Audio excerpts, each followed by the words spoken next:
So how'd you get into this?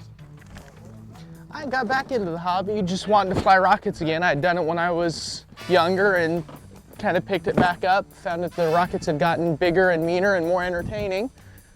I love stuff that flies. That's all there is to it. If it goes up, I enjoy it. Anybody with a love for things that fly, go fast, fire, smoke, and noise, it's what it's all about.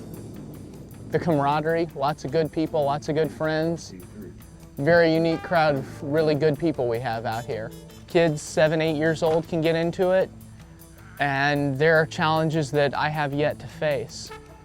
So you can go anywhere you want with it. Right now I'm level 2. I'm in the midst of working on my level 3 project at this point. $20 will get you into the basic stuff, $50 will get you into high power. Basic would be small rockets that will fly on basically a C motor or below. You're looking at altitudes between 500 and 1,500 feet. Higher power is H motors and above, and you're looking at altitudes again from between 500 feet up to 4,000 feet at that point, and you can go beyond from there. Highest altitude I've flown is about 19,000 feet. Fastest speed is about Mach 2. And I like to fly clusters, things like that, so all my flights are pretty unique. Cluster is a multiple motors. You can either ignite them all on the launch pad or fire them simultaneously up in the air, firing like pairs of 2 and then pairs of 2 up in the air. Not much in the way of an advantage, but I find it to be more visually entertaining, and it's a lot more of a challenge. I'll be flying a 4 cluster, firing 2 H motors on the pad and air starting 2 I's. I haven't selected the motors yet, so I don't know exactly what I'm going to do. I'm going to have a 5-second delay if things go as I have planned between the motors burning out, the boost it, and the sustainers igniting. Looking at an altitude of about 4,000 feet, and I couldn't even give you a speed, probably about Mach 0.75. There's not a lot making a full-time living in it that I'm aware of. I'm one of a few guys here who does it full-time. There's a handful of us. Just do it. I mean, it's easy, it's simple. Your local hobby shops will have the stuff to get you started.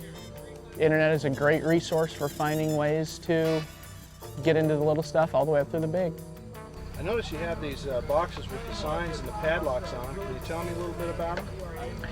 The signs and the padlocks, basically the padlocks are just to make sure that my inventory doesn't go away, to keep us safe, to keep the other rocket guys safe. The bigger motors are regulated by the Bureau of Alcohol, Tobacco, and Firearms. They like to know when I buy them, who I sell them to, just in case there happen to be any problems. It helps them keep track of what's going on. And the padlocks, like I said, just to keep it safe, and the signs let people know what's in there, and it's just a precautionary measure. About how many of these rocket motors do you expect to go through in a weekend like this? Between 150 and 200 would be my guess this year, at least at this launch.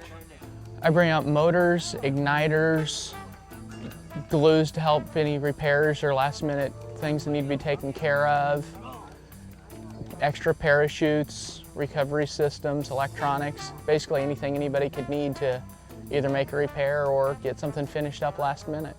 What do we have here? That is a 54mm motor.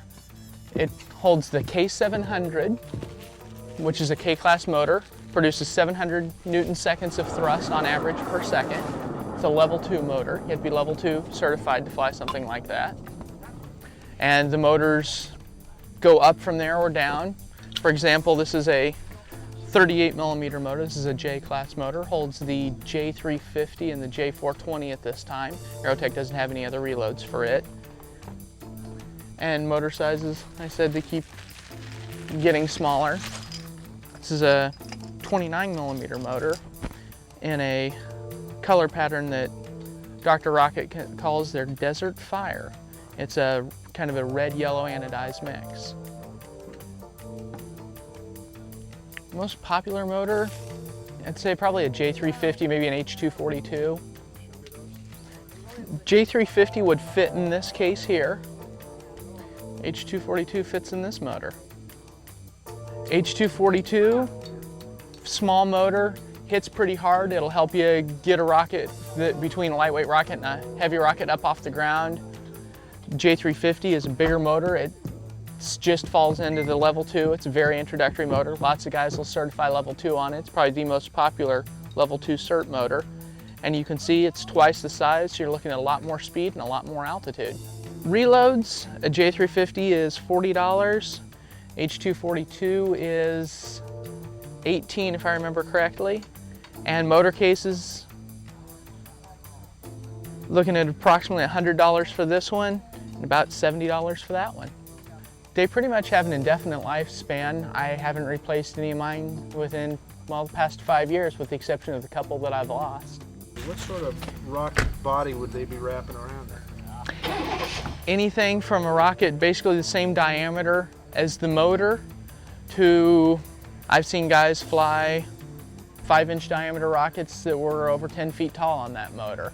The biggest I have flown is a K and 4 I's, which is basically a motor of this size, and the other was 4 motors of that size. So 1 of these and 4 of these.